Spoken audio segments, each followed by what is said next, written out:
ఆఫ్ఘనిస్తాన్లోని Bagram air బేస్ను తనకు ఇవ్వాలని అంటున్నాడు ట్రంప్. ఎయిర్ బేస్ కాదు కదా, ఒక్క అంగుళం భూమి కూడా ఇచ్చేది లేదు, ఏం చేసుకుంటావో చేసుకో, యుద్ధానికైనా సిద్ధం అంటున్న తాలిబాన్లు. అసలు ట్రంప్ ఎందుకు ఆఫ్ఘనిస్తాన్లోని ఎయిర్ బేస్ను అడుగుతున్నాడు అంటే మనం కొంచెం వెనక్కి వెళ్ళాలి. 2021 వరకు బాగ్రామ్ ఎయిర్ బేస్ అనేది అమెరికా ఆధీనంలో ఉండేది. 2021లో అమెరికా సైన్యం మరియు నాటో బలగాలు ఆఫ్ఘనిస్తాన్ వదిలి వెళ్ళిన తర్వాత తాలిబాన్ ప్రభుత్వం ఏర్పడింది. అమెరికా 20 సంవత్సరాల పాటు అంటే 2001 నుండి 2021 వరకు ఆఫ్ఘనిస్తాన్లోని తాలిబాన్లతో యుద్ధం చేసింది. దీనికి కారణం 2001 సెప్టెంబర్లో అమెరికాలోని ట్విన్ టవర్స్పై అల్-ఖైదా అధినేత ఒసామా బిన్ లాడెన్ దాడి చేశాడు. దీనిలో 2000కు పైగా అమెరికన్ పౌరులు మరణించారు. ఈ సమయంలో లాడెన్కు ఆశ్రయం ఇచ్చింది తాలిబాన్ ప్రభుత్వం. అమెరికా లాడెన్ను తమకు అప్పగించాలని తాలిబాన్స్ను కోరింది. వారు దానికి ఒప్పుకోకపోవడంతో అప్పటి అమెరికా అధ్యక్షుడు జార్జ్ డబ్ల్యూ బుష్ అమెరికా సైన్యాన్ని ఆఫ్ఘనిస్తాన్లో దింపి తాలిబాన్స్ మరియు అల్-ఖైదాను అంతమొందించడమే లక్ష్యంగా 2 దశాబ్దాల పాటు యుద్ధం కొనసాగింది. అయితే 1950లో సోవియట్ యూనియన్ బాగ్రామ్ ఎయిర్ బేస్ని నిర్మించింది. 2021 తర్వాత యుఎస్ దాన్ని డెవలప్ చేసింది. ఇది యుద్ధ విమానాలకు చాలా అనుకూలంగా ఉంటుంది. దీనిని అమెరికా సైన్యం తన అవసరాలకు వాడుకుంది. అమెరికా నాటో సైన్యాలు ఒసామా బిన్ లాడెన్ను అంతం చేశాయి. అలాగే ఆఫ్ఘన్లో ప్రజాప్రభుత్వాన్ని ఏర్పాటు చేశాయి. ఈ 20 ఏళ్లలో అమెరికా నాటో దళాలు యుద్ధంలో తమ సైన్యాన్ని ధనాన్ని చాలానే హెచ్చించాల్సి వచ్చింది. 2021లో అమెరికా తన సైన్యాన్ని వెనక్కు పిలుచుకుంది.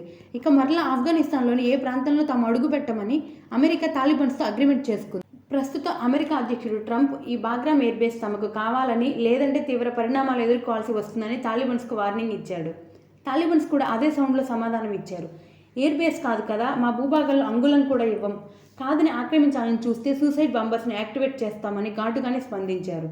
2021లో అమెరికా సైన్యం ఆఫ్ఘనిస్తాన్ను వదిలి వెళ్లేటప్పుడు చేసుకున్న అగ్రిమెంట్ ప్రకారం అమెరికా ఇక ఎప్పుడూ ఆఫ్ఘనిస్తాన్ భూభాగంలో అడుగు పెట్టకూడదు, దాని ప్రకారమే అమెరికా నడుచుకోవాలి అని తాలిబాన్స్ స్పష్టం చేశారు.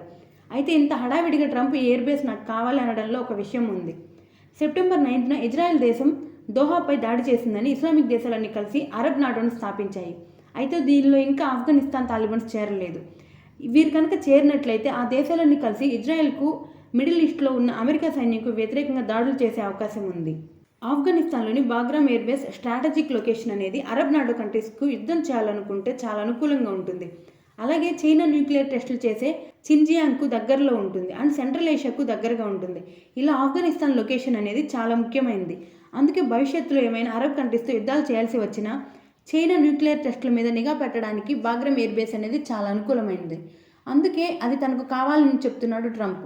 ఇదే విధంగా ఇంతకుముందు బంగ్లాదేశ్లోని సెయింట్ మార్టిన్ దీవులు ఇవ్వడానికి నిరాకరించిన ప్రధాని షేక్ హసీనాను తన వ్యూహాలతో ప్రధాని పదవి నుండి దింపింది అమెరికా సిఐఏ. ఇదే విధంగా సిఐఏ తన వ్యూహాన్ని ఆఫ్ఘనిస్తాన్లో కూడా ప్రయత్నించవచ్చు. అయితే తాలిబాన్స్ కూడా అంత ఈజీగా లొంగే రకం కాదు. ట్రంప్ ఈ మధ్య కాలంలో గ్రీన్లాండ్ తన ఆధీనంలో ఉండాలని, పనామా కాలువను ఆక్రమిస్తానని కామెంట్స్ చేశాడు. ఈ బాగ్రామ్ కూడా అలాంటిదో లేక ఏం జరుగుతుందో చూడాలి.